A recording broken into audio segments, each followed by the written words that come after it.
আমি যতটুকু জানি আপনাদের এই ক্যাম্পাসে এর আগে কখনো হয়তো ইসলামিক কোনো কনফারেন্স হয় নাই, এটা কি সত্য? সেই হিসাবে আজকের দিনটা আপনাদের জন্য অনেক অনেক মেমোরেবল একটা ডে। আজকে আপনাদের এই প্রতিষ্ঠানে সর্বপ্রথম ইসলামিক কোনো কনফারেন্স অনুষ্ঠিত হয়েছে, আলহামদুলিল্লাহ।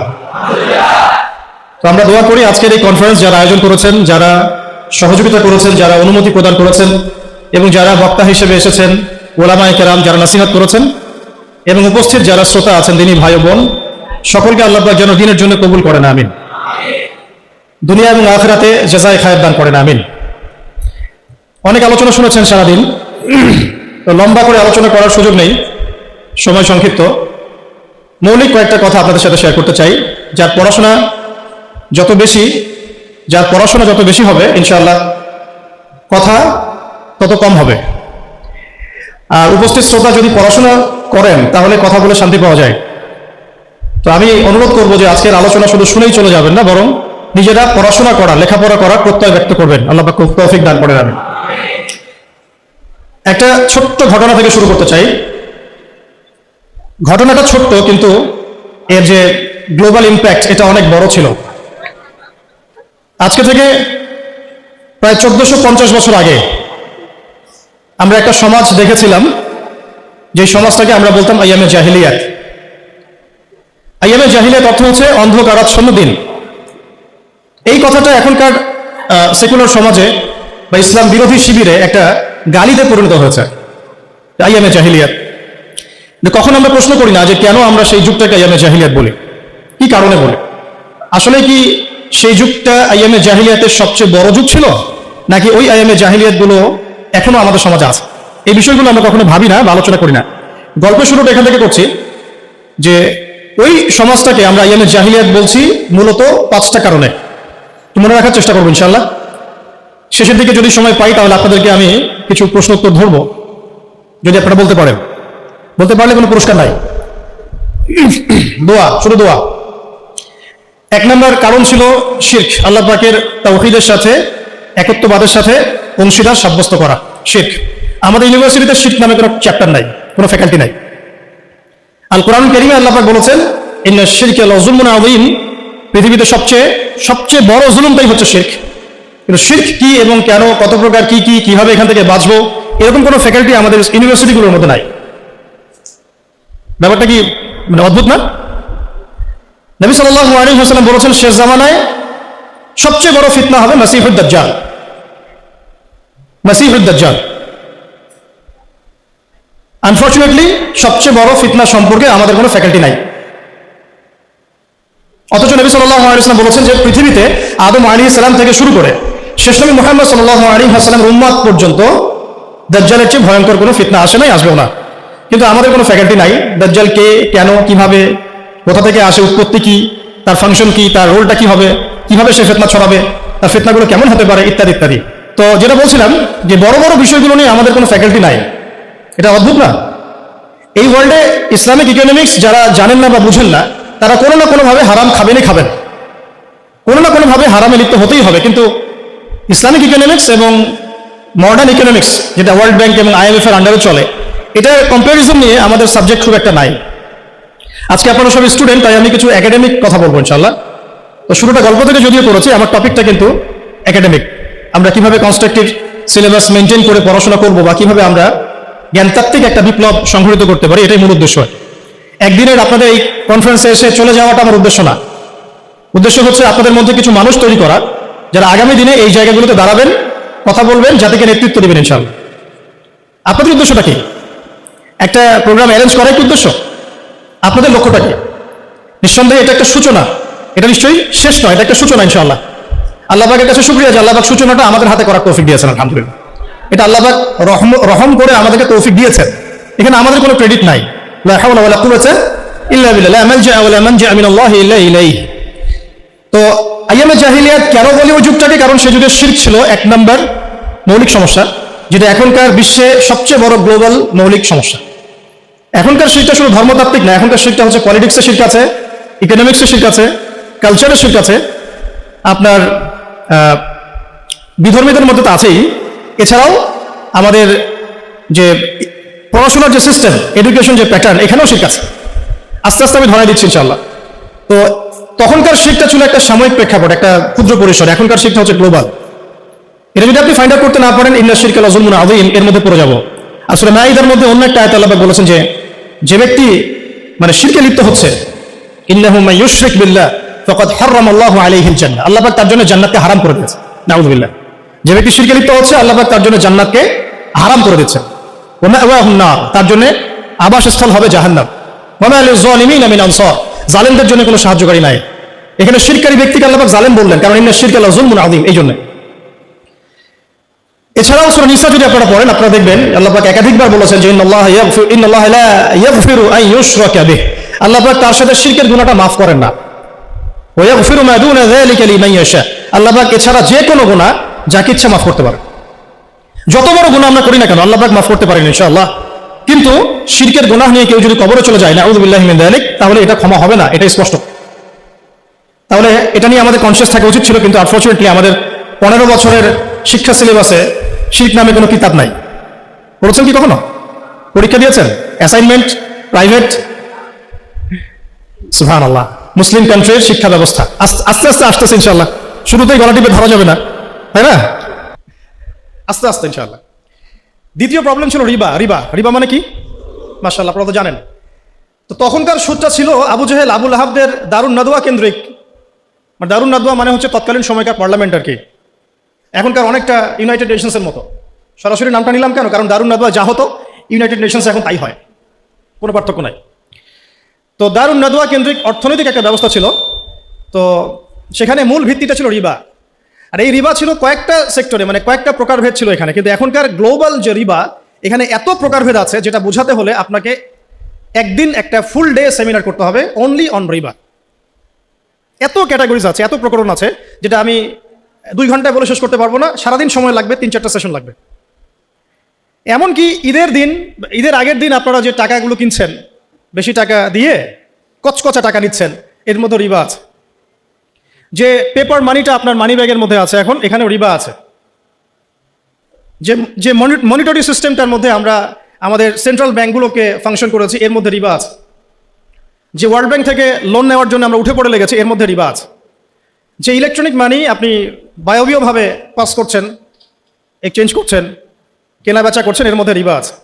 রিবার এত ক্ষেত্র আছে যেটা আসলে সংক্ষিপ্ত সময় বোঝানো সম্ভব না। শুধু এতটুকু বলবো, ওই জামানার রিবা ছিল একটা নির্দিষ্ট ক্ষেত্র বিশেষে। এখনকার রিবা হচ্ছে পুরো গ্লোবাল ইকোনমিক সিস্টেমটাই দাঁড়িয়ে আছে অন দ্য বেসিস অফ রিবা। আল্লাহ পাক আমাদেরকে বোঝার তৌফিক দান করে। আর আপনারা খুব ভালো করেই জানেন রিবা এর 70 বা 73টা পাপের শাখা আছে। তার সবচেয়ে নিচের শাখাটা কি? নিজের মাকে বিয়ে করা। আমরা সবাই কম বেশি নাউযু বিল্লাহি মিন যালিক এই পাপের সাথে সম্পৃক্ত। আর সবচেয়ে মজার ব্যাপারটা দেখেন, আমাদের এই 15-20 বছরের যে এই এডুকেশন সিস্টেম, মানে প্যাটার্নটা আমাদের এখানে Islamic the comparison between Islamic economics and world economics এমন কোনো সাবজেক্ট আপনার নাই আছে? 15 বছরে পড়েছেন ভাই? অনেস্টলি বলেন। আপনারা যেখানে বসে আছেন, আমিও একসময় ওখানে বসেছি আমরাও। তো এই সিলসিলাটা কিন্তু আমরাও পার করেছি, এসএসসি, এইচএসসি, অনার্স, মাস্টার্সের ব্যাপারগুলো। এই পুরো 15 থেকে 16 বছরে বা আরও বেশি 18 বছরে the comparison between Islamic economics and the world economics এরকম কোনো সাবজেক্ট আমরা পড়ি নাই। শিরকের উপর কোনো সাবজেক্ট আমরা পড়ি নাই। দাজ্জাল তো আলোচনাই নাই, এটা তো মিম্বর থেকে উঠে যাচ্ছে আস্তে আস্তে। ইনস্টিটিউশন এটা কীভাবে আলোচনা হবে? 2-4 জন যারা কথা বলে এদেরকে মানুষ পাগল মনে করে, আর কি একটু পাগল মনে করে। আর কোনো সাবজেক্ট পায় না, এগুলো সাবজেক্ট নিয়ে কথা বলতেছে। অথচ ওয়ার্ল্ডের সবচাইতে ভাইটাল সাবজেক্ট হচ্ছে দাজ্জাল। জেরুজালেম থেকে যে খেলাফা সারা ওয়ার্ল্ডে কায়েম হবে সামনে, এটার আদু মানে শত্রু হচ্ছে দাজ্জাল নিজেই। তার সাথেই ব্যাটলটা হবে। তাকে হত্যা না করা পর্যন্ত জেরুজালেম থেকে সারা ওয়ার্ল্ড ওয়াইড ইসলামিক খেলাফা বা ইসলামিক শাসন ব্যবস্থা বাস্তবায়িত হবে না। তাহলে আমাদের সবচেয়ে বড় এনিমির সাথে আমাদের বোঝাপড়ার জন্য তার সম্পর্কে তো জানাশোনার দরকার ছিল একটু, নাকি? শত্রু সম্পর্কে যে জানে না, সে কি শত্রুকে ডিফিট করতে পারবে? বরং সে ডিফিটেড হবে। এটাই হয়ে আসতেছি আমরা। আপনারা আরবের চিত্রগুলো একটু দেখেন কি হচ্ছে। ইশারা দিলাম, বাকিটা আপনারা বুঝে নেন। 3 নাম্বার প্রবলেম ছিল মাদক। মনে থাকবে তো ইনশাল্লাহ? 1 নাম্বারটা কি ছিল? 2 নাম্বার? 3 নাম্বার খামর মাইসির, মাদক এবং জুয়া। মানে এখন ধরলাম মাদক। এই মাদক আর জুয়ার এই প্রবলেমটাকে আপনি যদি একটু গ্লোবালি এখন মিলান, বলেন, এটা কি বেড়েছে না কমেছে? শুধু একটা নির্দিষ্ট ক্ষেত্রে আছে, মক্কার মধ্যে না সারা ওয়ার্ল্ডে? এই যে এখন ফোনে ফোনে জুয়া, ফোনের মধ্যে জুয়া, বাইরে জুয়া, আইপিএলে জুয়া, বিপিএলে জুয়া, ক্রিকেটে জুয়া, ফুটবলে জুয়া, সব জায়গায় জুয়া চলছে। ইভেন ফোনের মধ্যেও জুয়া, অনলাইনেও জুয়া, রাইট, অনলাইনেও জুয়া। আর মাদকের কথা বাদ দিলাম, আগে তো না হয় মানুষ কিছু মাদক খেয়েছে, যেই মাদক সম্পর্কে আল্লাহ পাক সার্টিফাই করেছেন যে ওই মাদকের মধ্যে কিছুটা কল্যাণ আছে। আয়াতটা পড়ে দেখেন, সূরা বাকরায় আছে, ইয়াসআলুনাকা আনিল খামরি ওয়াল মাইসির, তারা তোমাকে খামর এবং মাইসির সম্পর্কে জিজ্ঞাসা করে, কুল ফীহিমা ইসমুন কাবীর ওয়া মানাফিউ লিন-নাস, বলো সেখানে যা আছে তার বেশিরভাগই হচ্ছে নোংরামি, পাপ, খারাপ, কিন্তু কিছুটা উপকারিতা আছে। এটা কিন্তু কোরআনে আছে। আর এখনকার মাদকগুলো এত ডেঞ্জারাস যে আপনাকে হিপনোটাইজ করে ফেলতে পারে। এমনও মাদক বের হয়েছে যেটা খাওয়ার প্রয়োজন নাই, শুধু তার দিকে যদি একটু ফু দেয়, উপাদানটা দিয়ে একটু ফু দেয়, সে অলরেডি হিপনোটাইজ হয়ে যাবে। সে নিজেই তার চেইন, সোনা দানা, মানি ব্যাগ বের করে দিয়ে দিবে মানুষ। এটাও একটা ওয়ান কাইন্ড অফ মাদকের মধ্যে পড়ে। তো এখন এটা গ্লোবাল সমস্যা। আমি আপনাদেরকে বোঝাতে চাচ্ছি যে কম্প্যারিজনটা খুব বেশি বেশি দরকার, যে আমরা কি আসলে আইএমএ জাহিলিয়াত থেকে বের হতে পেরেছি কিনা। গল্পটা একটু ছোট হলেও মেসেজগুলো অনেক ডিপ। 3 নম্বর হচ্ছে, এটা 3 বললাম না, 4 নম্বর হচ্ছে নারী জাতির অবমাননা। এটা ছিল আইএমএ জাহিলিয়াতের সুন্নত। সুন্নাহ মানে আদর্শ, এই জন্য বললাম সুন্নত। আইএমএ জাহিলিয়াতের সুন্নত, মেয়েদেরকে জীবন্ত কবর দেওয়া হতো। এখনও দেখা যায় গর্ভে মেয়ে বাচ্চা এসেছে, এটা শুনলে অনেকেই বাচ্চাদেরকে পেটেই মেরে ফেলছেন। যদিও বাংলাদেশ মুসলিম কান্ট্রি বলে এর সংখ্যাটা অনেক কম, কিন্তু আমাদের পার্শ্ববর্তী রাষ্ট্রে এটা সংখ্যা অনেক বেশি। মেয়েদের বৈবাহিক অধিকার দেওয়া হতো না, সম্পত্তির অধিকার দেওয়া হতো না। তো এখন বা এটা কোথায় হচ্ছে? বিবাহ বহির্ভূত সম্পর্কে এখনকার সমাজ জর্জরিত। জিনা এখন সমাজে প্রকট, ব্যভিচার প্রকট। এখনকার সমাজে মেয়েদের সম্পত্তির অধিকার পর্যন্ত আমরা নিশ্চিত করতে পারি নাই। এমনকি শিক্ষার অধিকারটুকু কিন্তু অনেক ক্ষেত্রে নিশ্চিত হয় নাই। আর তারা যদি শিক্ষা অর্জন করতে ঘরের বাইরে আসে, তাদের নিরাপত্তা কিন্তু নিশ্চিত হয় নাই। হয়েছে কি? ধর্ষণ কি বেড়েছে না কমেছে? আপনারা সবাই সাক্ষী এগুলোর। আদম শুমারির মতো যদি কোনো সতীত্ব শুমারি করতে পারে বাংলাদেশে কেউ, সে দেখবে যে বাংলাদেশে অনার্স পড়ুয়া বহু ছেলে মেয়ে অনার্স শেষ করার আগেই তাদের সতীত্ব নষ্ট করে ফেলছে। এছাড়া টিজিং তো আছেই, অ্যাবিউজিং তো এগুলো তো আছেই। তো নারীর অবমাননার বিষয়গুলো যদি বলতে শুরু করি, এটা আলাদা সেশন লাগবে। এটা আপনারা সবাই বুঝতে পারছেন যে আমরা ওই দুষ্ট চক্র থেকে বের হতে পারি নাই। 4 নম্বর এটা হলো। 5 নম্বর হচ্ছে গোত্রীয় হানাহানি, আর কি গোত্রীয় হানাহানি, কনফ্লিক্ট, বিভিন্ন ব্যাটল হতো গোত্রে গোত্রে। এটা আইএমএ জাহিলিয়াতের মধ্যে ছিল। এখন এই গোত্রীয় হানাহানিটা কিন্তু পলিটিক্যাল দ্বন্দ্ব, গ্লোবাল অ্যাসপেক্টসে এই যে যুদ্ধ বিগ্রহগুলো, এইগুলো তো রূপ নিয়েছে, কোনো অংশে কমে নাই, কিন্তু বেড়েছে। নবী সাল্লাল্লাহু আলাইহি ওয়াসাল্লামের পুরো যুগে এই 23 বছর যদি আমরা হিসেব করি, দেখবো যত ব্যাটল হয়েছে সব মিলে মোটামুটিভাবে 2 থেকে 3 হাজার মানুষ হয়তো মারা গেছে। আল্লাহু আ'লাম বিস-সাওয়াব, আল্লাহ ভালো জানেন। এখনকার হিস্ট্রিগুলো যদি পড়েন, ভিয়েতনাম যুদ্ধে কতজন মানুষ মারা গেছে, যখন চাইনিজদের মধ্যে কনফ্লিক্টটা হয়েছিল মাও সেতুংয়ের সময়, তখন কতজন মানুষ মারা গেছে। রাশিয়ানদের সোভিয়েতের সময়, ওই বিপ্লবের সময় কতজন মানুষ মারা গেছে। আচ্ছা, ফার্স্ট ওয়ার্ল্ড ওয়ারে আসেন, কতজন মানুষ মারা গেছে। সেকেন্ড ওয়ার্ল্ড ওয়ারে আসেন, কতজন মানুষ মারা গেছে। কতজন না, কত কোটি, কতজন না, সংখ্যাটা কিন্তু কত কোটি। এটা ছিল ইংল্যান্ডের ওয়ার্ল্ড অর্ডার। তো ইউএসএর যে ওয়ার্ল্ড অর্ডার, যখন সে পৃথিবীতে আসছে অ্যাজ এ রুলিং স্টেট, তখন সারা বিশ্বে যত যুদ্ধ বিগ্রহ হয়েছে, এর মধ্যে কত লক্ষ কত কোটি মানুষ মারা গেছে। সবচেয়ে বড় কিলার স্টেট পৃথিবীতে এটা, যেটার সাথে বন্ধুত্ব করার জন্য আমরা উঠে পড়ে লেগেছি এখন আর কি। আমি একটা জিনিস সতর্ক করতে চাই আপনাদেরকে, যে ইয়াজুজদেরকে তাড়িয়ে দিয়ে মাজুজদেরকে মাথার উপরে নিয়ে আসবেন না। ইশারা দিয়েছি, এটা রূপক অর্থে বলেছি। আবার এটা মনে করবেন না যে এরাই মাজুজ, এটা জুলকার নাইনের সেই ইয়াজুজ মাজুজ না, আমি রূপক অর্থে বলেছি। কারণ ইয়াজুজ আর মাজুজের ফাংশন কি?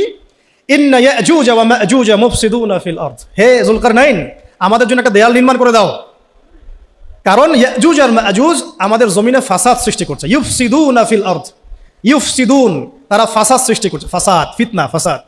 তো এগুলো কি ফাসাদ না? তার মানে সারা ওয়ার্ল্ডে যারা ফিতনা এবং ফাসাদ ছড়িয়ে বেড়ায়, তারা কোনো না কোনোভাবে ইয়াজুজ আর মাজুজের ফিতরত বা খাসলত লালন করে। ফিতরত, খাসলত সরাসরি না হলেও ওই আদর্শ লালন করে। তো সতর্ক করতে চাই যে ইয়াজুজের পরিবর্তে কোনো মাজুজকে আমরা যেন মাথার উপরে না নিয়ে আসি। তো যে প্রসঙ্গে এদিকে চলে আসলাম, যে দেখুন এই গোত্রীয় হানাহানির বিষয়গুলো কিন্তু এখনো কমে যায় নাই, বরং সারা ওয়ার্ল্ডে এগুলো বেড়েছে। এবং তথাকথিত যে সভ্যতা বলে আমরা দাবি করি পশ্চিমাদেরকে, তাদের হাতে বিগত 100 বছরে 1914 সালে অটোম্যানরা ডিফিট হওয়ার পরে, বা 1919-এ একবারে ফুললি ডিফিট হওয়ার পরে, বা 1924 সালে ওই যে মোস্তফা কামাল আতাতুর্কের যে গভর্নমেন্ট, ওর পর থেকে আপনি লাস্ট 100 বছরটা হিসেব করে দেখেন তাদের হাতে এই পৃথিবীতে কতজন মানুষ মারা গেছে। 100 বছর হিস্ট্রি, জাস্ট 100 বছর। তো তারা আমাদেরকে সভ্যতার ডেফিনেশন শেখাচ্ছে, সভ্যতার ধারক ও বাহক হয়ে তারা বসে আছে। এগুলো ভাবার বিষয় আমাদের, কারণ আল্লাহ রাব্বুল আলামিন আমাদেরকে অন্ধ থাকতে বলেন নাই।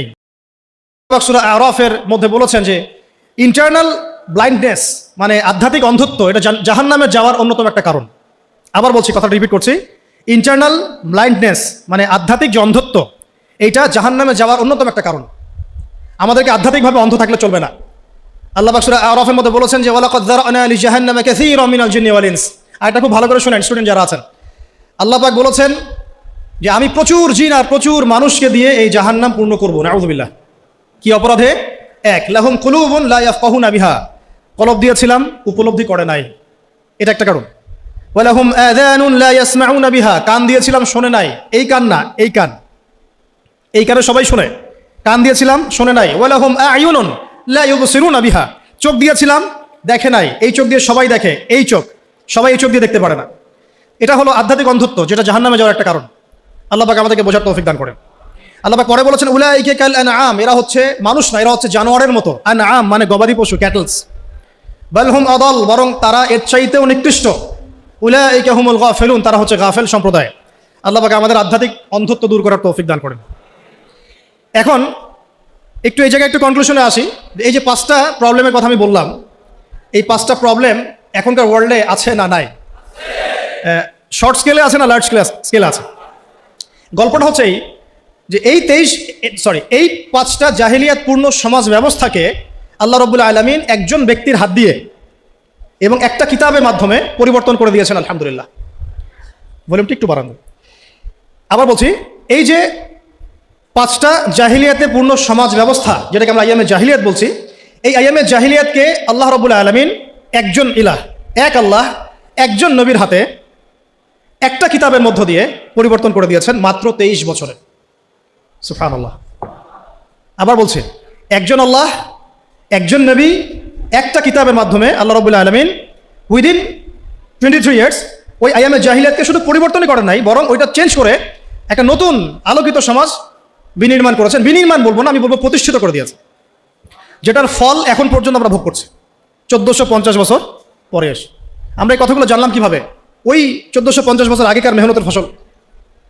আমরা পড়াশোনা করে দেখছি যে আসলাফদের এত বড় বড় কিতাব আছে যেগুলো এখন পর্যন্ত অনুবাদই হয় নাই। আমরা যা পেয়েছি আমাদের সামনে, এটা হবে মূল লেখার হয়তো 3 ভাগের 1 ভাগ, 2 ভাগ অনুবাদই হয়নি এখন পর্যন্ত, অনুবাদ করাই হয়নি, সে যোগ্যতা সম্পন্ন তালেবে ইলম বের হয়নি। খুব খুব গভীর বিষয়গুলো, আল্লাহ পাক আমাদেরকে বোঝার তৌফিক দান করে। এখন তাহলে কনক্লুশন হচ্ছে, এরকম সমাজ ব্যবস্থা পরিবর্তন করা সম্ভব। সেই আল্লাহ রাব্বুল আলামিনের দাসত্ব লাগবে, সেই একজন নবীর আনুগত্য লাগবে, এবং সেই একটা কিতাবের হক আদায় করতে হবে, এবং সেই নবী মুহাম্মদ সাল্লাল্লাহু আলাইহি ওয়াসাল্লামের সুন্নতকে অনুসরণ করতে হবে, ঠিক সাহাবায়ে কেরাম রাদিয়াল্লাহু আনহুম আজমাইন যেভাবে করেছেন সেইভাবে। এই তো সম্ভব কি সম্ভব না? এটা প্রথম প্রশ্ন।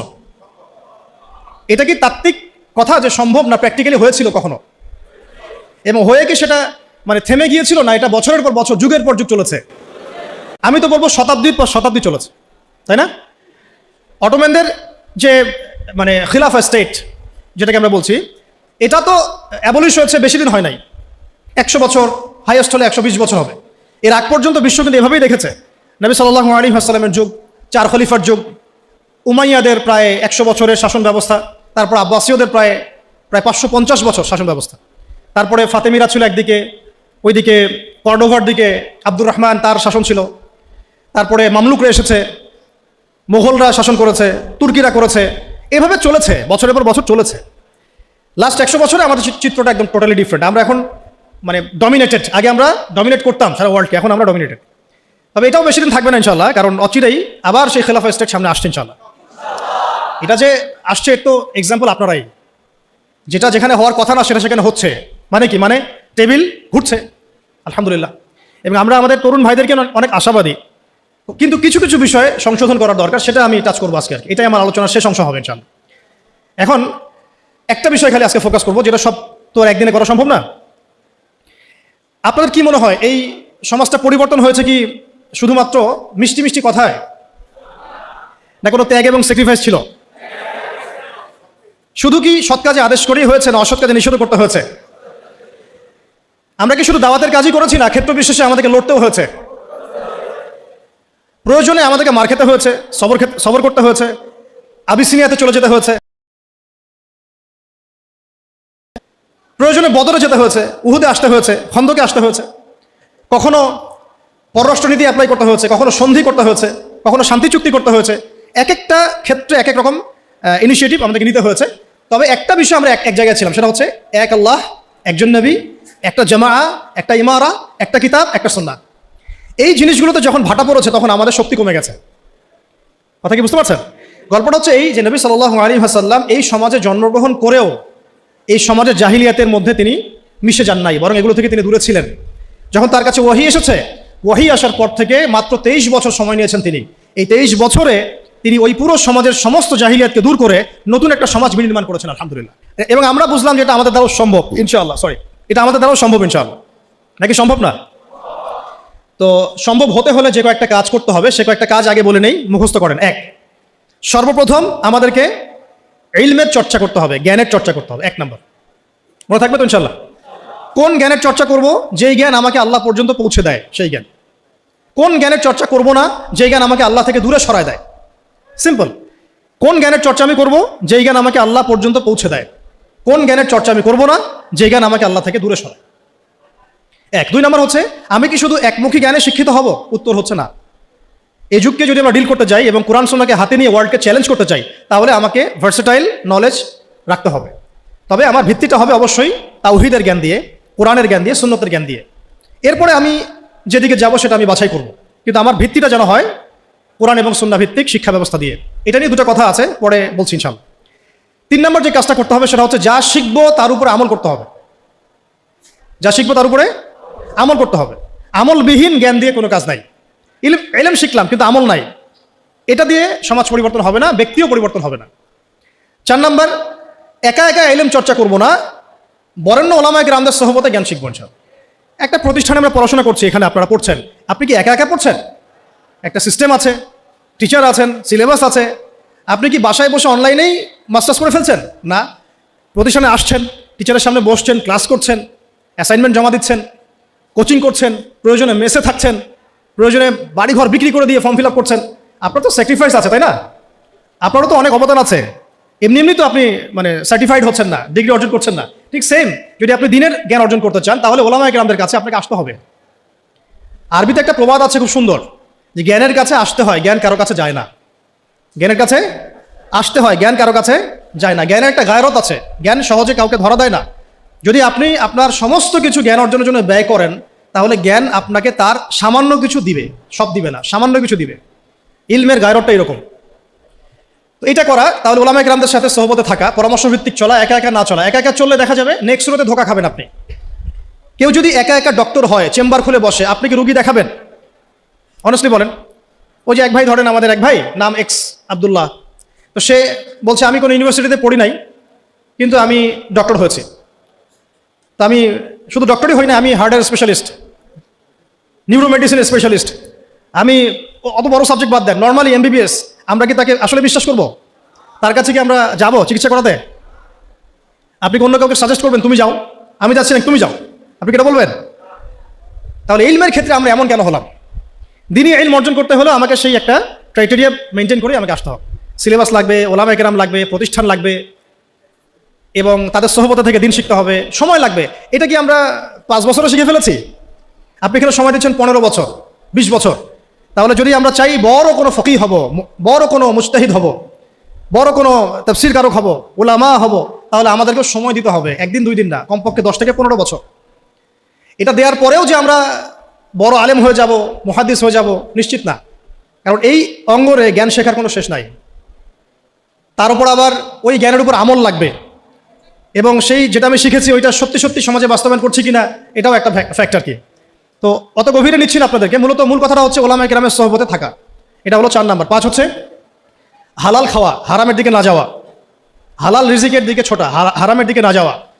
6 নাম্বার আখলাক, চরিত্রটাকে পবিত্র রাখার চেষ্টা করা না, বরং আসলে রাখতেই হবে।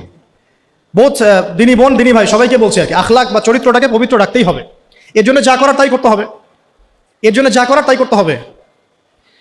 7 নম্বর হচ্ছে যে আমাদের আত্মশুদ্ধি অর্জন করতে হবে, তাজকিয়া অর্জন করতে হবে। তাজকিয়া মানে হচ্ছে হৃদয়টাকে পবিত্র রাখা। এখানে দুনিয়াবি লোভ, লালসা, হিংসা, বিদ্বেষ, গীবত, তহমত এগুলো বাদ দিয়ে একটা ফ্রেশ মন লালন করবেন। এই মনটা নিয়ে আপনি আল্লাহর পথে ছুটবেন ইনশাআল্লাহ। 8 নম্বর, সবাই মিলে সৎ কাজে আদেশ করতে হবে এবং অসৎ কাজে নিষেধ করতে হবে। মানে সবাইকেই অ্যাটলিস্ট পার্ট টাইম দায়ী হতে হবে।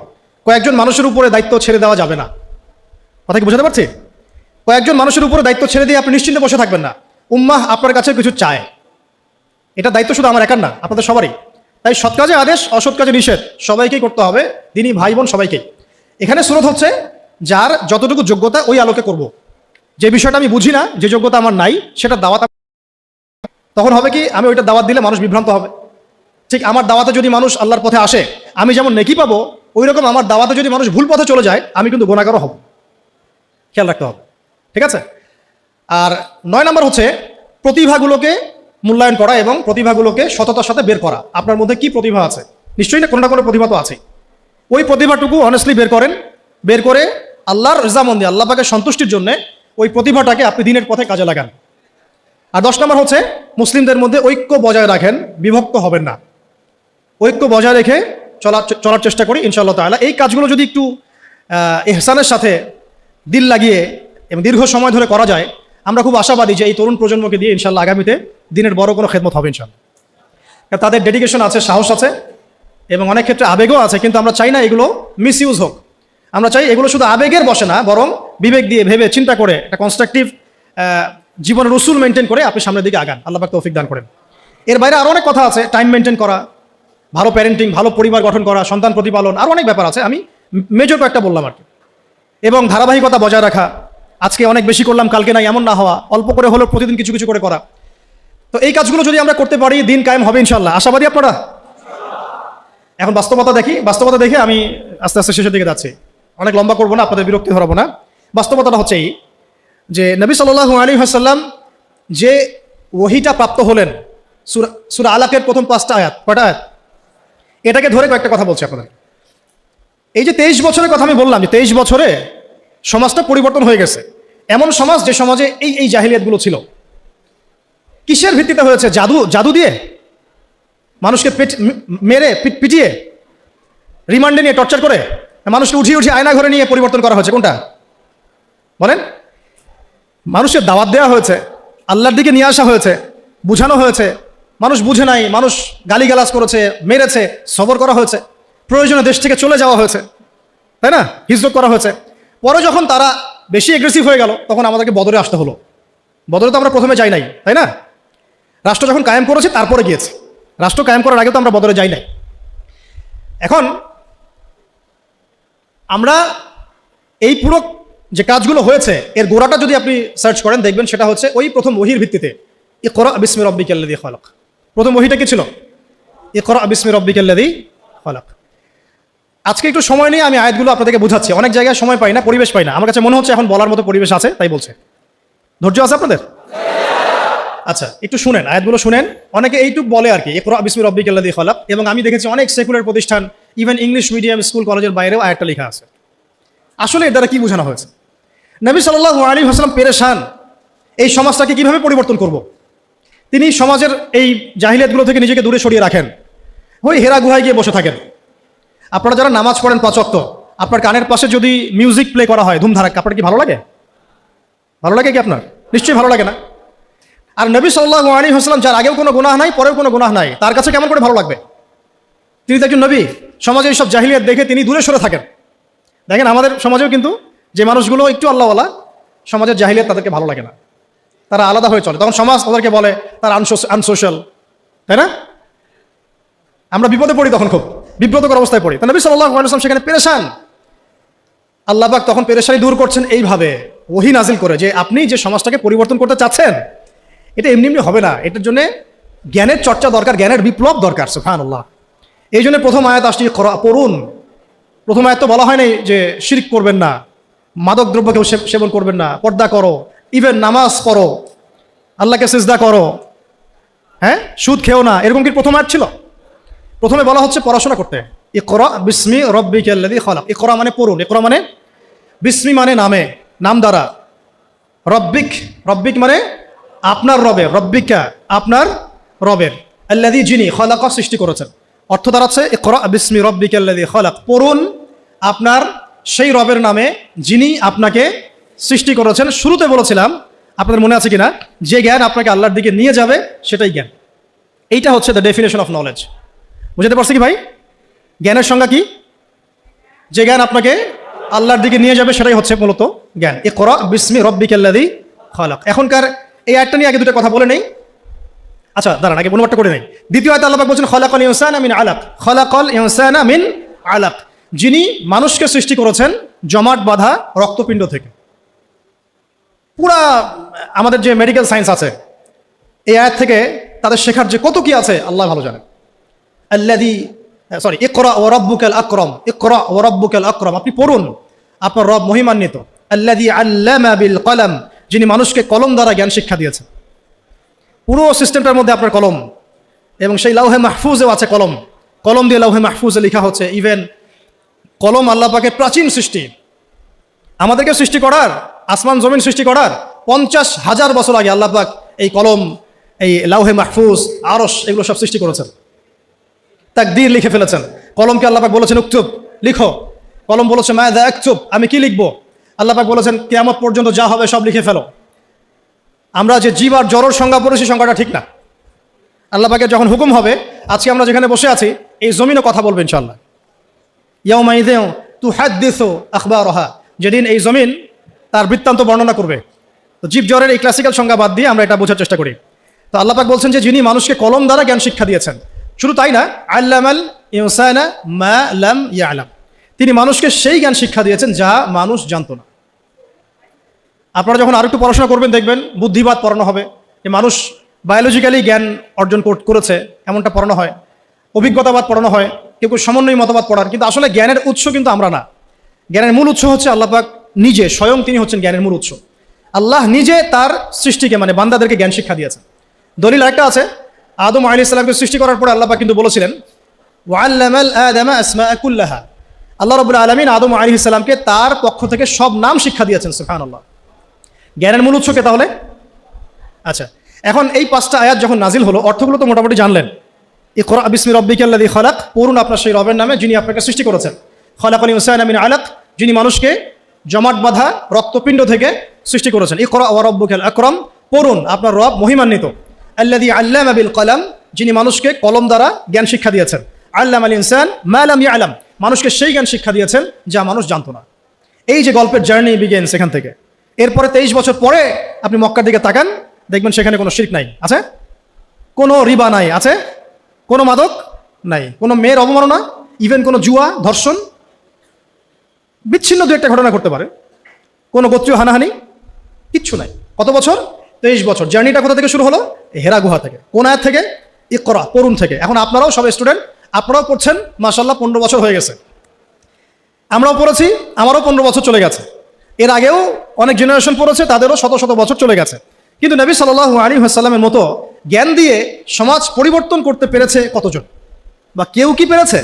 আদৌ কি কোনো জাতি এসেছে যারা সেই জ্ঞান দিয়ে পুরো সামাজিক সমস্ত সমস্যার সমাধান টানতে পারে? তাহলে এখান থেকে আমাদেরকে বুঝতে হবে আমাদের জ্ঞানের দৈন্যতা কোন কোন জায়গায় আছে। বুঝতে পারছেন কি কিছুটা? আমরাও তো ট্রাই করলাম, বিগত 50 বছর হলো স্বাধীনতার, রেজাল্টটা কি?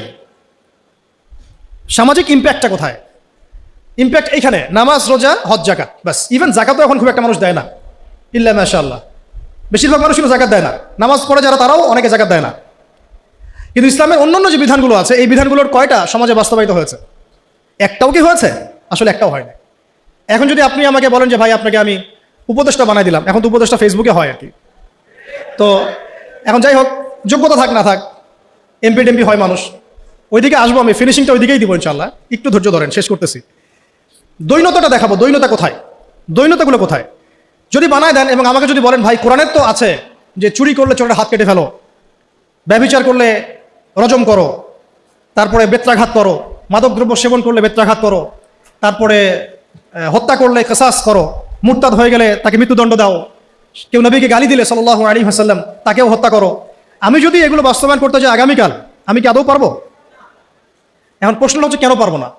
উত্তর, এক বাক্যে উত্তর হচ্ছে আমাদের সমাজের মানুষ বিগত সময়গুলোতে নামাজ, রোজা, হজ, জাকাত এই শব্দগুলো যতটা শুনেছে, শরিয়া, দাওয়াত, জিহাদ, ইকামতে দিন, কিসাস, হুদুদ এই শব্দগুলো শোনে নাই।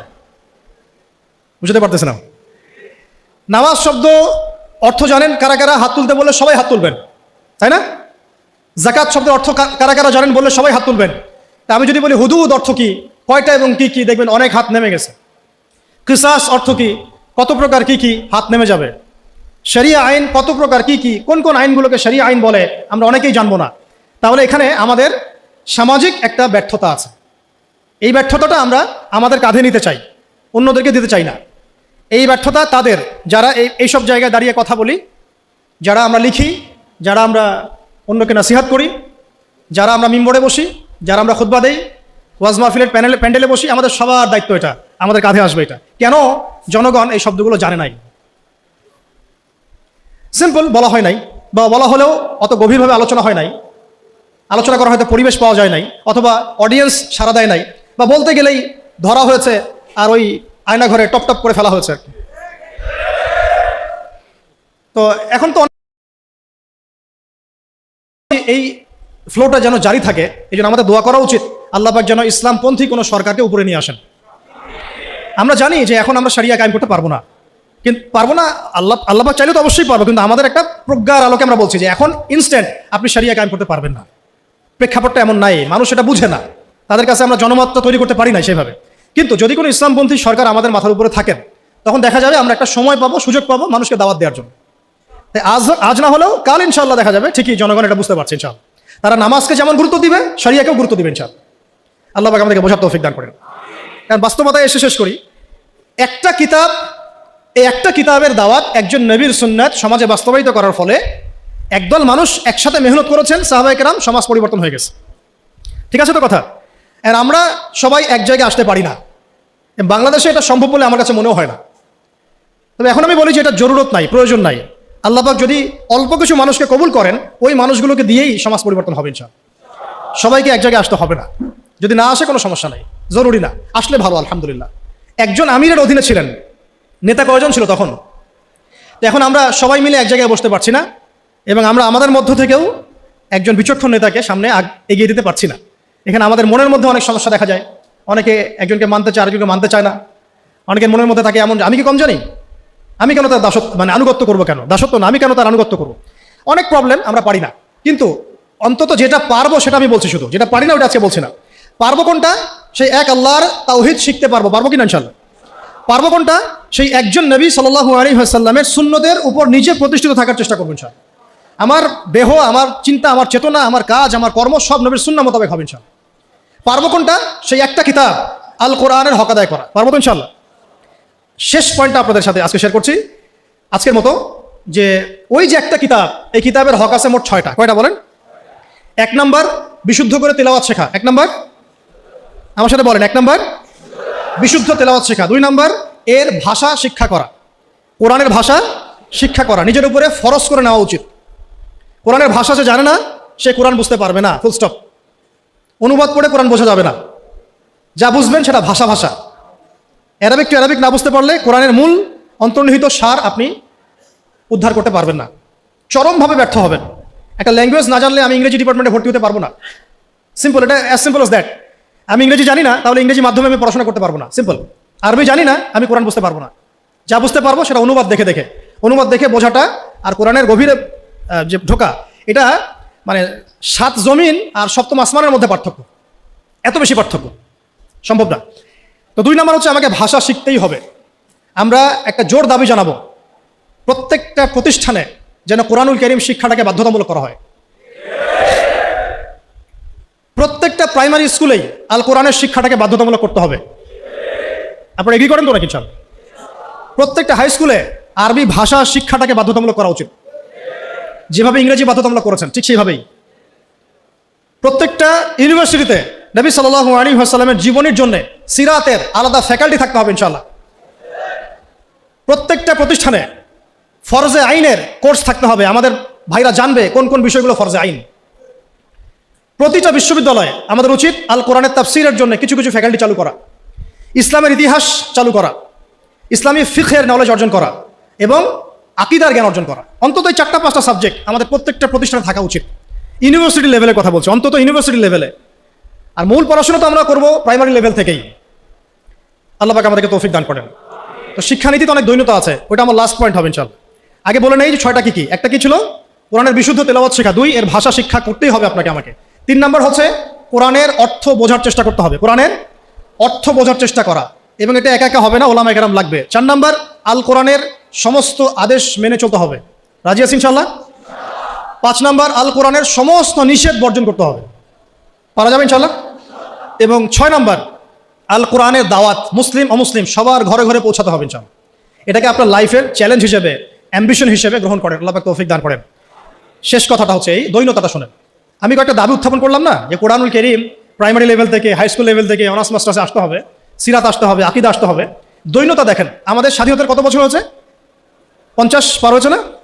আচ্ছা, আপনারা তো আমার চেয়ে অনেক ভালো জানেন, আমার চেয়ে আপনারা অনেক ভালো জানেন বাংলাদেশে প্রাইমারি স্কুলের সংখ্যা কত? কেউ কি বলতে পারবেন এক্সাক্ট ফিগারটা কত? কেউ বলতে পারবেন? আচ্ছা, আমরা একটা গেস করি, 10 লক্ষ হবে? হবে না মনে হয়। 1 লক্ষ হবে? 1 লক্ষ হবে? 68,000 হবে? হওয়ার তো কথা, 68,000 তো হওয়ার কথা। আচ্ছা, আমি এটা বাদ দিলাম, ধরলাম যে আমাদের বাংলাদেশে 50,000 প্রাইমারি স্কুল আছে। চলে কাদের আন্ডারে? গভর্নমেন্টের আন্ডারে, তাই তো? গভর্নমেন্ট তো চেঞ্জ হয়েছে বিভিন্ন সময়, হয়েছে না? আচ্ছা, মূল দৈন্যতা ধরে নেন, এটাই শেষ অংশ আলোচনা। এই অ্যাপ্রক্সিমেটলি 50,000 প্রাইমারি স্কুলে নিঃসন্দেহে 5 লাখ স্টুডেন্ট পড়াশোনা করে কমপক্ষে, অথবা 10 লাখ, অথবা 15 লাখ, অথবা 20 লাখ। আপনি সমস্ত স্টুডেন্টদেরকে যারা ক্লাস 5 পাস করেছে সবাইকে একটা ময়দানে জড়ো করেন, তাদের সবাইকে শুধুমাত্র সূরাতুল ফাতিহা এর তেলাওয়াতটা শুদ্ধ হয় কিনা যাচাই করেন, দেখবেন 90% তেলাওয়াত ঠিক নাই। যে 10% তেলাওয়াত ঠিক আছে তারা শিখেছে বাসায় বা কোনো হুজুরের কাছে বা কোনো মক্তবে, নট স্কুলে। এটা আপনার মুসলিম প্রধান দেশের শিক্ষা ব্যবস্থা। I am very sorry to say, এবং আমি ক্রিটিসাইজ করতে চাচ্ছি না, আমি জাস্ট নসিহতমূলকভাবেই বলছি কথাগুলো। কারণ আমরা এই জাতির একটা পার্ট তো অবশ্যই। এই জাতি তো আমাদেরও, এই সমাজ তো আমাদেরও, এই রাষ্ট্র তো আমাদেরও, নাকি আমরা ভেসে আসছি? আপনার ছোট্ট মেয়েটা বা ছেলেটা বা আপনার ভাই বোন যে ক্লাস 5 পাস করেছে প্রাইমারি স্কুলে বা কোনো বেসরকারি স্কুলে বা কোনো ইংলিশ মিডিয়াম স্কুলে, সে আল কোরআন তেলাওয়াত তো দূরে থাক, সূরা ফাতিহা বিশুদ্ধ করে পড়তে পারে না। আর আমরা নিজেদেরকে মুসলিম দাবি করছে, তার মানে আমরা কোরআনকে গুরুত্ব দিই না। সিম্পল। আপনার ওই ক্লাস 5 পাস করা ছেলেটা বাংলা পড়ে, কবিতা পড়ে, ইংরেজি পড়ে, অঙ্ক পড়ে, সবই পড়ে, কোরআন পড়ে না, তার মানে আপনি কোরআনকে গুরুত্ব দেন না। সিম্পল। কোরআন আপনার কাছে 4th সাবজেক্ট, আমার কাছে 4th সাবজেক্ট। মুসলিম প্রধান দেশের শিক্ষা সিস্টেম। আমরা অনেক কথা বলছি, উপদেষ্টা, এই প্যানেল, সেই প্যানেল, কমিশন। শিক্ষা কমিশন নিয়ে কোনো আলোচনা হচ্ছে না, শিক্ষা কমিশনটা গঠন করা হচ্ছে না, সেই প্রাচীন কমিশন আবার ইম্পোজ করার চেষ্টা করা হচ্ছে। অথচ শিক্ষা হচ্ছে জাতির মেরুদণ্ড। আমার মেরুদণ্ডই ঠিক নাই, আমি ব্যাংকিং সিস্টেম কিভাবে চেঞ্জ করব? খালি মদের বোতল চেঞ্জ করলে হবে নাকি নতুন বোতলে পুরাতন মদ খাওয়াতে চাচ্ছেন? কোনটা? এটাই তো। মদের বোতল চেঞ্জ করলে হবে? আমরা কি নতুন কোনো বোতলে সেই পুরাতন মদ খেতে চাই? এবার আসেন, এই 50,000 প্রতিষ্ঠানের স্টুডেন্টদের কথা বাদ দেন, তাদেরকে যারা পড়ায় সেই সমস্ত শিক্ষকদেরকে একটা জায়গায় বসান। এই সমস্ত শিক্ষকদের কোরআন তেলাওয়াত চেক করেন, তাদের 90% কোরআন বিশুদ্ধ করে তেলাওয়াত করতে পারে না। তারা আপনার বাচ্চার শিক্ষার দায়িত্ব নিয়েছে। আমার বাচ্চাকে এমন একজন টিচার পড়ায় যে আল্লাহর কিতাব পড়তে পারে না, যে মুসলিম। আমি অমুসলিমদের কথা বলছি না, এখানে কোনো অমুসলিমদের কিনা আলোচনা হচ্ছে না, ঠিক আছে? সরাই দেন। এবার আসেন হাই স্কুল, সংখ্যা কত? দেখবেন লাখ লাখ। হাই স্কুলের সব স্টুডেন্টদেরকে বসান, একজন একজন করে চেক করেন, দেখবেন এদের মধ্যেও মিনিমাম 80% কোরআন তেলাওয়াত করতে পারে না। তার হাই স্কুলে পড়াশোনা করেছে 8 থেকে 10 বছর। 8 থেকে 10 বছর, প্রায় লক্ষ লক্ষ টাকা খরচ করা হয়েছে, সময় দিয়েছে, তারা পরিশ্রম করেছে, পরীক্ষার পর পরীক্ষা, এক সেমিস্টার আরেক সেমিস্টার, এক টার্ম আরেক টার্ম, কোচিং, প্রাইভেট, অ্যাসাইনমেন্ট, এইটা সেইটা, কোরআন তেলাওয়াত করতে পারে না। আর আমরা আইয়ামে জাহিলিয়াতকে চেঞ্জ করতে চাচ্ছি, অথচ আমি দেখালাম চেঞ্জটা হয়েছে ইকরা বিসমি রাব্বিকাল্লাযী খলাক দিয়ে। জার্নি এখান থেকে শুরু হয়েছিল। এমন কোনো সাহাবী আপনি খুঁজে পাবেন না যিনি কোরআন তেলাওয়াত করতে পারেন না। এমন কোনো সাহাবী আপনি পাবেন না যিনি কোরআনের অর্থ বুঝেন না। এমন কোনো সাহাবী পাবেন না যিনি কোরআনের আদেশ নিষেধ মানেন না, দাওয়াতের কাজ করেন না। এবার এই হাই স্কুলের সব বাচ্চাদেরকে সরায় দেন, সরায় দিয়ে সব টিচারদেরকে বসান। হাই স্কুলের যারা টিচার তাদের মধ্যে ম্যাক্সিমামই 70% তো হবেই আমার ধারণা যারা কোরআন তেলাওয়াত করতে পারেন না। সূরাতুল ফাতিহা আপনাদের শুদ্ধ না, সূরা ফাতিহা শুদ্ধ না। আপনারা লক্ষ লক্ষ স্টুডেন্টের ভবিষ্যৎ বিনির্মাণের দায়িত্ব নিয়ে বসে আছেন, কোরআন তেলাওয়াত করতে পারেন না। আপনি কোরআনকে গুরুত্ব দেন না। ইলমের মূল যে সোর্স, জ্ঞানের মূল যে উৎস, তার সাথে আপনার কোনো তাল্লুক সম্পর্ক নাই, কিন্তু আপনি জাতির শিক্ষক, বেতন পাচ্ছেন, ভাতা পাচ্ছেন, কোনো কোনো ক্ষেত্রে আপনি পেনশন পাচ্ছেন, ইত্যাদি ইত্যাদি। একটু উপরে যাই, এই যে বলেছিলাম শেষে একটু চেপে ধরবো আর কি, এটা চেপে ধরার সময় খুব বেশি হয়ে যাচ্ছে নাকি? প্র্যাকটিক্যাল কিছু কথা, শেষ 5 মিনিট ইনশাল্লাহ। এরপরে একটু উপরে যাই, আপনি কোন লেভেলে আছেন? অনার্স। অনার্স লেভেলে বাংলাদেশের প্রতিষ্ঠান নিশ্চয়ই 1000-এর কম না, হ্যাঁ? রিনাউন্ড প্রতিষ্ঠান, স্ট্যাবলিশড। তাদের সমস্ত স্টুডেন্টের মধ্যে ছেলে আছে, মেয়ে আছে, সবাইকে একটা মাঠের মধ্যে বসা সবাইকে একজন একজন করে ইন্ডিভিজুয়ালি অনলি সূরা ফাতিহার তেলাওয়াত শোনা, অনলি সূরা ফাতিহা। আমি কিন্তু আল কোরআনের পুরা অনুবাদের কথাও বলি নাই, তাফসিরের কথাও বলি নাই, অর্থের কথাও বলি নাই, কিছুই বলি নাই। দেখবেন এর মধ্যে মিনিমাম 60%-এর তেলাওয়াত সহি না, করতেই পারে না, দাঁত ভেঙে যাচ্ছে। সে পড়াশোনা করছে 15 থেকে 16 বছর ধরে, আরও বেশি হতে পারে, আরও বেশি হবে। এখানে 10 বছর, এখানে 2, 18, এদিকে 20, 18 থেকে 20। আমরা মুসলিম প্রধান দেশে থাকি, এটা আমাদের শিক্ষা ব্যবস্থার অবস্থা, এবং আমরা আবার মানে চাইও যে আল্লাহর জমিনে দিন কায়েম হোক। আমরাই আবার চাই যে আল্লাহর জমিনে দিনটা কায়েম হোক।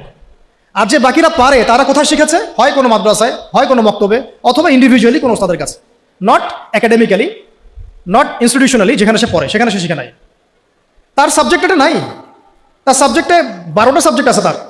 যে একটা সাবজেক্ট নিয়ে অনার্স পড়ে, আপনারও তো 6টা সাবজেক্ট আছে ফ্যাকাল্টিতে, আছে না? ওই সাবজেক্টের মধ্যে কোরআন নাই, তাফসীর বলিনি আমি, অর্থ বলি নাই, হিফজও বলি নাই, ভাষাও বলি নাই, কোরআনের সাহিত্যের কথা বলি নাই, শুধু বলেছি কোরআন তেলাওয়াতটুকু নাই। আপনারা কি দাবি করেন যে আপনারা মুসলিম প্রধান দেশে থাকেন? এটা একটা চরম সেকুলার স্টেট, এটা ইসলামিক স্টেট নয়, এটা একটা চরম রকমের সেকুলার স্টেট, যেখানে নামাজ, রোজা, হজ, যাকাত, তাসবিহ, তাহলিলের মধ্যে ইসলামকে সম্বন্ধ করা হয়েছে। শিক্ষা, অর্থনীতি, রাজনীতি, সংস্কৃতি, এগুলো থেকে ইসলামকে মাইনাস করে দেওয়া হয়েছে। এটাই জাতির সবচেয়ে বড় দুঃখ, সবচেয়ে বড় দুর্দশা। আল্লাহ পাক আমাদেরকে বোঝার তৌফিক দান করেন। এবার এই সমস্ত অনার্স পড়ুয়া ভাইদের, বোনদের, টিচারদেরকে আমরা বসাতে চাই একটা জায়গায়। এটা কল্পনা করছি আর কি, আমরা অঙ্ক করি মনে মনে। বসান, একজন একজন করে আপনি চেক করেন। তারা বাংলায় পারদর্শী থাকবে, সাধারণ জ্ঞান তারা জানবে, সাম্প্রতিক বিশ্ব তাদের মুখস্থ থাকবে, তারা কেউ কেউ বিসিএস ক্যাডার হবেন, আরও বড় হতে পারেন, ইংরেজি একদম ফ্লুয়েন্টলি বলে দিবেন, আমি যে লেকচার দিলাম সেটা ইংরেজিতে অনুবাদও করতে পারবেন, এবং রাষ্ট্রীয় বড় বড় দায়িত্বে তারা থাকবেন, বেতন পাবেন, ভাতা পাবেন, বাড়ি গাড়ি পাবেন। বাট আপনারা অন্তত 50% তাদের কোরআন তেলাওয়াত করতে পারেন না। আপনারা লক্ষ লক্ষ তরুণ প্রজন্মের মেরুদণ্ড গড়ার কারিগরের দায়িত্ব নিয়েছেন কোরআন ছাড়াই, কোরআনের সাথে কোনো রকম সম্পর্ক ছাড়াই। হ্যাঁ, ওই বয়সে গিয়ে অনেকে হয়তো চিল্লা দিচ্ছেন, তাবলীগের সময় দিচ্ছেন, বা কোনো মসজিদে যাচ্ছেন, কোনো হুজুরকে ধরছেন, ধরে শিখছেন, তাদের সংখ্যা 0.111%, 0.0011%, খুবই কম। বেশিরভাগ তো বলছেন যে ফ্রি মিক্সিং থাকলে সমস্যা নাই, ক্লাসে এগুলো পড়ানোই যায়, ট্রান্সজেন্ডার এটা কোনো বিষয় না, হ্যাঁ, রিবা এটা কোনো বিষয় না, এই যুগে কি ওইসব বিষয় চলে, এগুলো মৌলবাদী বিষয়, ইত্যাদি ইত্যাদি। আপনারা পশ্চিমাদের ভাষায় কথা বলছেন। এবার এই সব সরাই দেন, মাস্টার্সের ভাইদেরকে বসান, সেম অবস্থা, লম্বা করছে না। মাস্টার্সের টিচারদেরকে বসান, সেম অবস্থা। এখন বাইরে আছে আমাদের বেসরকারি ইংলিশ মিডিয়াম প্রতিষ্ঠানগুলো, তাদেরকে বসান, সেম অবস্থা। কিন্তু কোনো কোনো ক্ষেত্রে দেখা যায় তাদের মধ্য থেকে কোরআনের হাফেজ বের হয়েছে। এমনও ইংলিশ মিডিয়াম স্কুল আছে, আমি নিজেও একসময় কাজ করেছি, আমাদের পড়াশোনার ব্যাকগ্রাউন্ড তো এগুলোই ছিল আর কি। ওখানেও দেখতাম অনেক হাফেজ আছে, হচ্ছে, প্রাতিষ্ঠানিকভাবে হচ্ছে অথবা বেসরকারিভাবে হচ্ছে বা ব্যক্তিগত উদ্যোগে হচ্ছে। তো ইংলিশ মিডিয়াম প্রতিষ্ঠানগুলোকে বসান, সেম সেম অবস্থা দেখবেন। অন্যান্য সরকারি কারিকুলামের বাইরে যারা বেসরকারি স্কুল করেছে তাদেরকে বসান, দেখবেন সেম অবস্থা। বেসরকারি স্কুল, বেসরকারি কলেজ, বেসরকারি ইউনিভার্সিটি, সেম অবস্থা। তাদের বড় বড় গর্জিয়াস প্রতিষ্ঠান আছে, বিশাল বিশাল ক্যাম্পাস, বিশাল বিশাল জমি, কোরআন নাই। ইল্লাল কোরআন, কুল্লু শাই মওজুদ, সবকিছু মওজুদ আছে ইল্লাল কোরআন, কোরআন ছাড়া। যেটা আছে এটা এতই কম, এটা আই ওয়াশ শোডাউন করা ছাড়া কিছু না। এটা আই ওয়াশ করা যে আমি কিছুটা কোরআন পড়াই।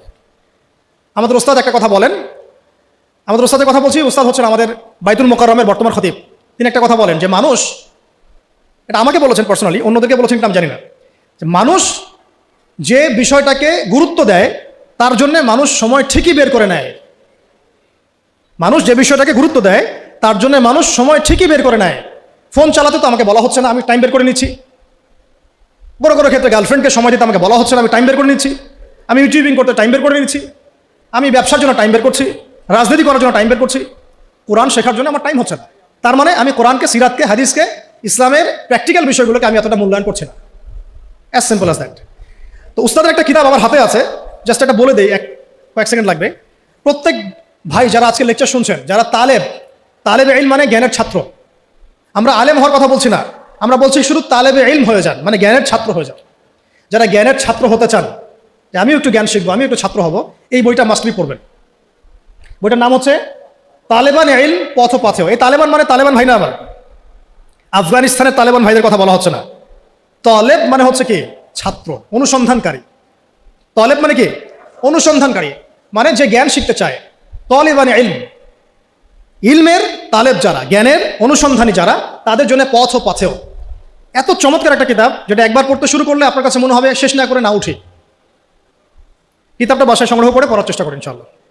বাংলাদেশের সৌভাগ্য, বাংলাদেশে বাইতুল মোকাররম তার মতো মানের একজন খতিব পেয়েছে, আলহামদুলিল্লাহ। আমরা এটাই চাই যে এভাবেই ইসলামের একটা প্রসার ঘটতে থাক। এতে করে আগামী 5 বছর 10 বছর পরে যে বাংলাদেশ আপনারা দেখবেন, সেটা দেখে অবশ্যই পশ্চিমারা আমাদের দিকে তেড়ে আসবে ইনশাআল্লাহ। আমরা চাচ্ছি আসুক ইনশাআল্লাহ। শেষ কথা, এবার এই পুরো শিক্ষা সিস্টেমটা যারা পরিচালনা জায়গায় বসাই, অঙ্ক করি মনে মনে আর কি, সবাইকে একটা কনফারেন্স হলে বসাই দেন, যারা যারা এই শিক্ষা সিস্টেমটাকে ডিল করে, যারা নীতি নির্ধারক, পলিসি মেকার এই শিক্ষা সিস্টেমের, যেটা বিগত প্রায় 40-50 বছর থেকে চলছে মুসলিম কান্ট্রিতে আর কি, যার ভুক্তভোগী আমরা সবাইকে আপনি একটা জায়গায় বসান, আমি গ্যারেন্টি দিচ্ছি তাদের 80% সূরা ফাতিহা পড়তে পারে না। আরও বেশি হতে পারে। আমি কমায় বলছি, বাকি যারা পারে তারা ব্যক্তিগত উদ্যোগে শিখেছে। এবার আরেকটু পরে যাই, এই শিক্ষা কমিশনটা যারা নিয়ন্ত্রণ করে, এই সমস্ত পার্লামেন্ট সদস্যদেরকে বসান, তারাই তো নিয়ন্ত্রণ করে, তাই তো? 360 জনকে বসান, স্পিকার সাহেব সহ। তাদের মধ্যে কেউ কেউ হয়তো সহিহ বুখারী পড়েছে বলে দাবি করে আর কি। তো যাই হোক, তাদেরকে বসান একটা জায়গায়। এটা আমি বিনয়ের সাথে বলছি, লজ্জার কিছু নাই এবং আঘাত করতে চাচ্ছি না। এটা তাদেরও তো পরকাল আছে না, আল্লাহর সাথে তাদেরও সাক্ষাৎ করতে হবে। যদি বলে আমাদেরকে কেউ দাওয়াত দেয় নাই, আমরা সেই জায়গা দিচ্ছি না, আমি দাওয়াত দিয়েছি আপনাকে, আমি আপনাকে দাওয়াত দিয়েছি, এটা আপনার দলিল, হুজ্জাত। এই 360 জনকে বসান, বসিয়ে আপনি তাদের সবার কোরআন তেলাওয়াতটা চেক করেন। আমি আপনাকে গ্যারান্টি দিচ্ছি তাদের 90% বিশুদ্ধ করে কোরআন তেলাওয়াত করতে পারেন। তারা পুরো রাষ্ট্রের শিক্ষা সিস্টেমটাকে নিয়ন্ত্রণ করছেন, পলিসি মেকারদেরও পলিসি মেকার, আরও বেশি হবে। এই যদি হয় একটা মুসলিম কান্ট্রির অবস্থা, তাহলে আমাদের এই যে লক্ষ লক্ষ না কোটি কোটি ছেলে, কোটি কোটি মেয়ে, হাজার হাজার স্কুল, লক্ষ লক্ষ কলেজ, এই আপনার প্রাইমারি স্কুল, হাই স্কুল, বেসরকারি স্কুল, ইউনিভার্সিটিস, এখানে তো মিনিমাম কোটি কোটি মানুষ পড়াশোনা করছে।